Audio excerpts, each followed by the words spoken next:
Hi, I'm Tanya from Australia.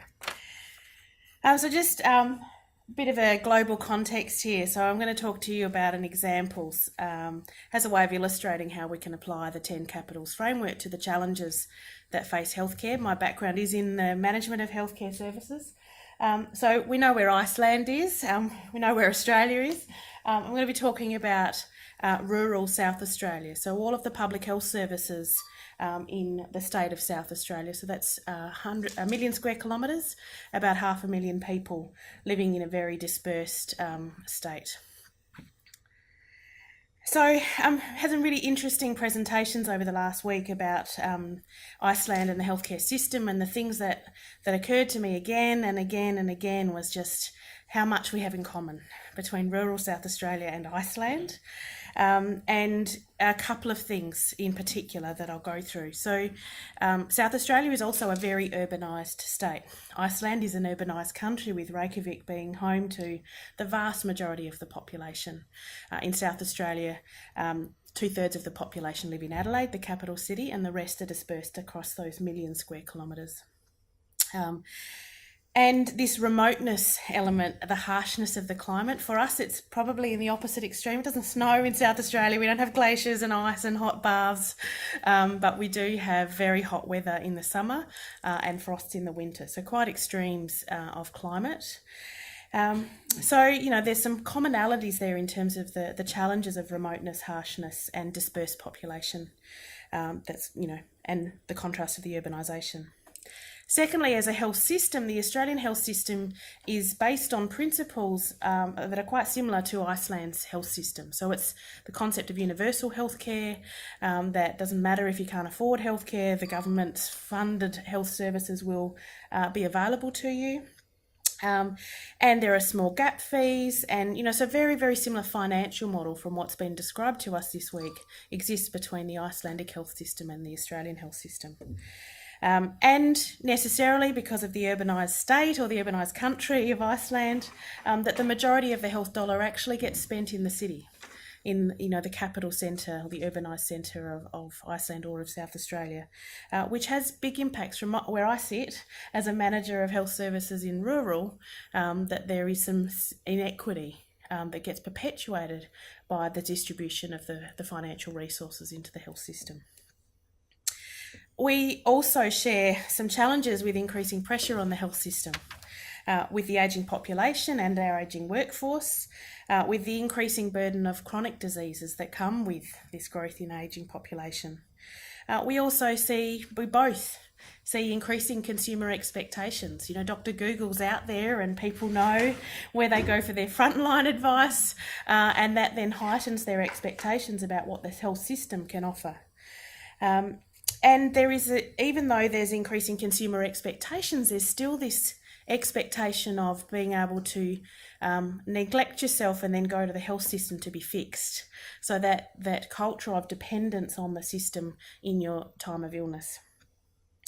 We also see in Australia and in South Australia an increase in the expenditure on healthcare as a percentage of our gross domestic product, and some of that's attributable to these trends in more and more pieces of equipment that go ping, and more medicine, and the costs of those things that increasingly are available to us through escalation of capability in the technology space, for example. The one bit that doesn't quite line up is that country health has a much smaller budget than Iceland in real terms and in relative terms, and many more employees. So we have 8,000 employees in the public health system that work across country South Australia, and our budget is around the $800 million mark in Australian terms. So there is a big part of that is because as a rural health service we provide lower complexity, lower acuity. So the sort of high-end medical services are all provided in the cities. Heart transplants, dialysis, intensive care, those sorts of high-end medical services are not provided in our rural communities. Another things that really striking, and Anna's presentation to us really emphasised how significant the challenges are for Iceland in the health workforce space, and that's certainly not different at all to our experience in country South Australia. Attraction is difficult, so recruiting people in is difficult, keeping them once you've got them is difficult, and we see high rates of burnout due to a range of factors, including compassion fatigue, and the nature of the work for the health workforce is challenging. We also see, with the changing population profiles and the changing health system focus, some real shifts in the skill mix requirements of our health workforce, and how difficult it is to keep the pace up with that evolving need to keep retraining the skills of our carers. We both experienced training pathway challenges and perhaps an unhealthy reliance on overseas trained medical specialists and workforce. So we're certainly not fully self-sufficient as we would like to be as a nation. And also the professional power dynamics, the health system the world over, there's some beautiful exceptions, but generally in the developed world, the model still being very medical, very doctor-centred, and disempowering to consumers. And then finally, there's some similarities in our health profile, which speaks to issues of similarities in our population health issues between rural South Australia and Iceland. We have a similar volume of emergency department presentations, so people have injuries or health catastrophes and need to come for urgent help. We have a lot of our birthing services dispersed, and we heard Anna talk about how much of the birthing occurs in the remote and rural parts of Iceland. And we have similar examples of success. So where we are making traction as a health system, similar to where Iceland is, for example, in infant mortality rates and low cancer mortality rates. Again, the difference is, for us, the really complex care is provided in Adelaide, so it's not my part of what I manage. And for Anna, that is a really big pressure point for the Reykjavik hospital in the provision of complex specialised care, the intensive care, in particular for tourists, and the significant impact of tourists on the health system in Reykjavik. Thank you. So I want to share with you an example of how in rural South Australia this issue of workforce has been conceptualised and how we have tackled it with reference back to the framework. So rural South Australia employs about 500 allied health professionals in the public health system. They are the physiotherapists, the dietitians, the occupational therapists, social workers, speech pathologists, podiatrists. And in 2009, I was working in the allied health workforce and policy space, and we had alarmingly high vacancy rates.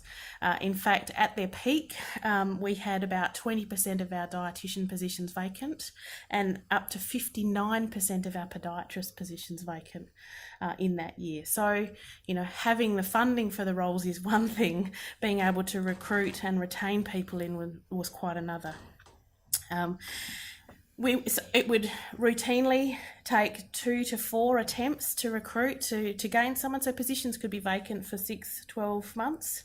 And when the position's vacant, you either have to rely on a locum workforce, which was difficult to get and very expensive, or the services just can't be provided. So it's having this downward spiral effect in terms of services. That spoke to an attraction problem. We also knew we had a retention problem because we had a very high turnover, about a 50% turnover every 3 years. So typically our workforce was young, they would come fresh out of university, they would come, and within 2 to 3 years they would leave. We would burn them out, freak them out, and they would run off to the city where they had more support and more access to training and development. And the really, really young, inexperienced workforce, with over 55% of our workforce within 1 or 2 years of graduation. So the babies. And unsurprisingly, pretty high rates of burnout. So when we analyse this issue from the TEM capital perspective, I won't read out all of the detail, but what you can see is often what is considered to be a workforce problem could be narrowly described as a human capital issue, or we've got a workforce problem, but actually the contributors of that problem touch on all of the capitals. So burnout is a psychological well-being issue. Lack of professional development support is lack of knowledge capital.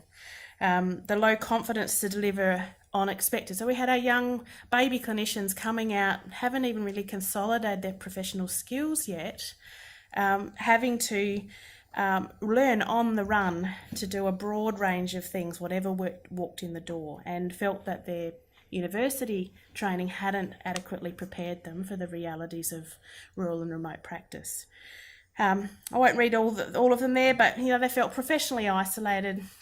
They told us they, felt like they didn't get access to the training and support that they needed. It was a long way from home. Most of them came from the cities, a long way from mum and dad, expensive to go home on the weekends, not really connected into the social network of the town. Unsurprisingly, high rates of sick leave, high rates of staff turnover. They also felt professional identity was not strong, and their purpose as a professional wasn't strong. They didn't feel that what they did was well known or well understood or well valued by doctors and other parts of the health system.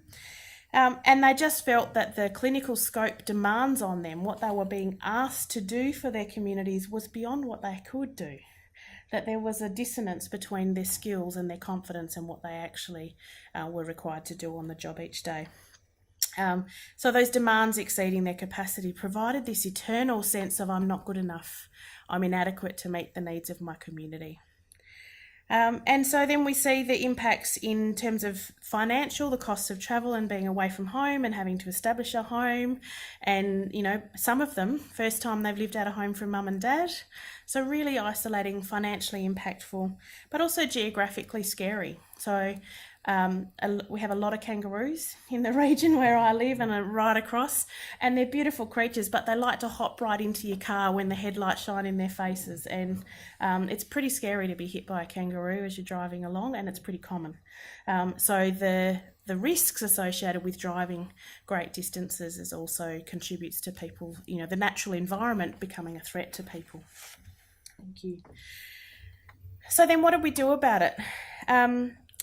A range of things, and I won't detail them all, but effectively we said, what does the literature say about what works in this space? And there's extensive international literature on what works. We also asked the clinicians that we had in our staff at the time, so what would work for you? What would make a difference for you? And unsurprisingly, they touch on all 10 capitals.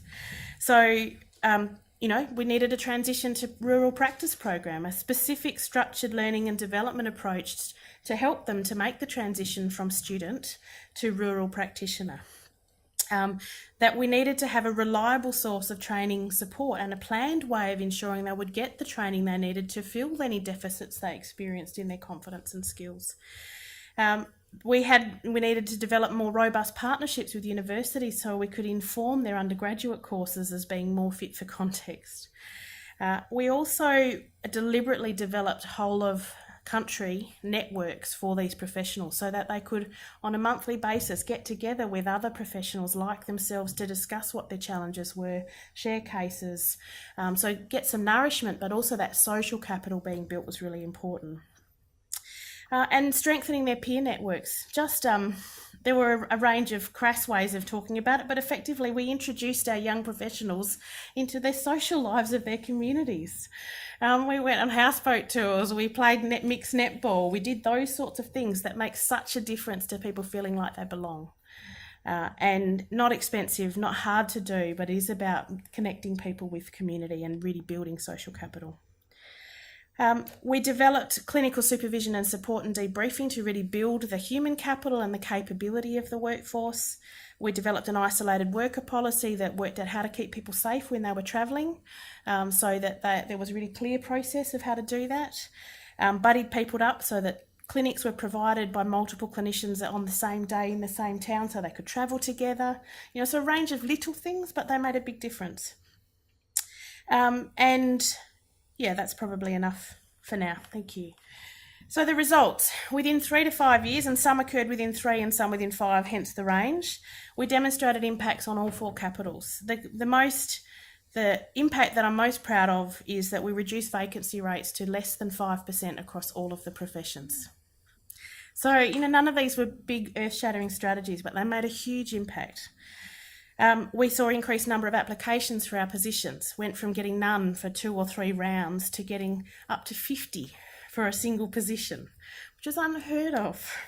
The majority of our vacant roles were filled within the first round of advertising, and we were able to retain our health professionals more.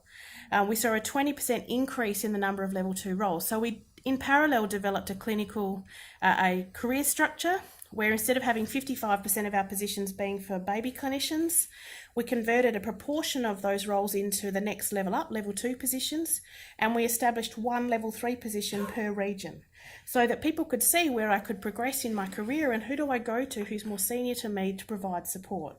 So they might not have been in the same town, but they were within easy distance. So really building that human capital by growing career structure and support structures. And we saw the average length of tenure increase by almost 12 months, which is about a 25% increase on average. Our staff reported increased levels of job satisfaction, pride, clarity of their roles and responsibilities, and higher levels of optimism in their career and in their profession and the impact they could have on their communities. We also increased the number of presentations delivered at state and national conferences, so our staff were becoming proud in what they were doing and wanting to promote it at a state level and nationally. And we kicked that off by holding a whole of country allied health forum and basically inviting everyone to come and saying, tell us what you're doing that's good. Let's start sharing good stories about what we're doing, and that significantly increases social capital and the cultural capital within country health and the identity of what it is to be an allied health professional working in rural South Australia. We saw an increase in the volume of services being provided because we actually had positions filled, so there were bodies on the ground to deliver services, and we saw a reduction in our recruitment costs. It's really expensive to try and recruit to positions, especially when it's a zero outcome process, so there were financial benefits as well. Thank you.